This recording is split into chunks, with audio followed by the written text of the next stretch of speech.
We're here today talking with author Heather B. about her latest book, Living on the Edge of a Scalpel. Heather, thank you so much for taking time to join us today. Thank you so much, Scott, for having me. Let's start just by tell us a little bit about your book. Living on the Edge of a Scalpel. It derived its title from my husband. While the title is based on his perception of the dramatic medical experiences I have encountered, the journey has been mine. Sadly, my family has been its passive witness. I originally planned to call the book Smiling Through the Storms, His Strength, Not Mine. However, as the stories unfolded, my husband's title proved to be more astute. Unlike a memoir, wherein I would simply recount particular events of my life, I chose to write a creative nonfiction piece. In it, I creatively weaved my many medical and surgical experiences into one cohesive whole, layered throughout with lessons learned and topped off with a hefty serving of hope. Wow, so even through all that you've gone through, that's kind of your overarching message is hope.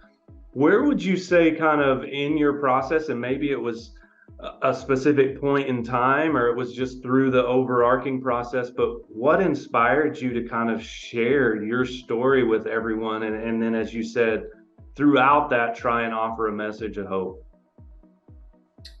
Well, my book came about due to the many people who took inspiration from my resilience and my steadfast faith in the midst of facing a barrage of life and death situations. The chance for me to write a book actually began as a low rumble in 2010. It finally became an overwhelming roar that I could not ignore. I have been writing on and off for 12 plus years. And last year, December, I decided to finally finish what I had started. And now here we are doing an interview on my recently published book, Living on the Edge of a Scalpel. Talk about what it feels like to have, I can see even in your smile, just the excitement, but talk about what that feeling was like for you to be published and finally see your work be published, because you've said worked on it for like 12 years maybe. So what was that like when you finally saw the book?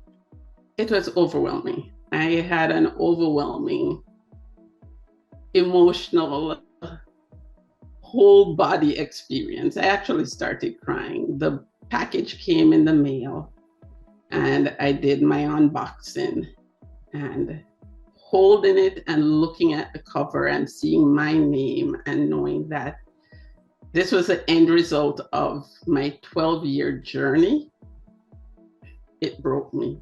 Yeah. It broke me. Yeah. Well, you shared earlier kind of the point and the hope. That was the point of your book, is wanting to communicate hope. But as we're kind of ending our time, wrapping up our time, is there anything else you want to share with our audience about you, about your book, your life's work? A little bit about me. I'm a registered nurse. I'm a Christian lay counselor. And most of all, I'm a sickle cell warrior. So I have sickle cell anemia, the disease.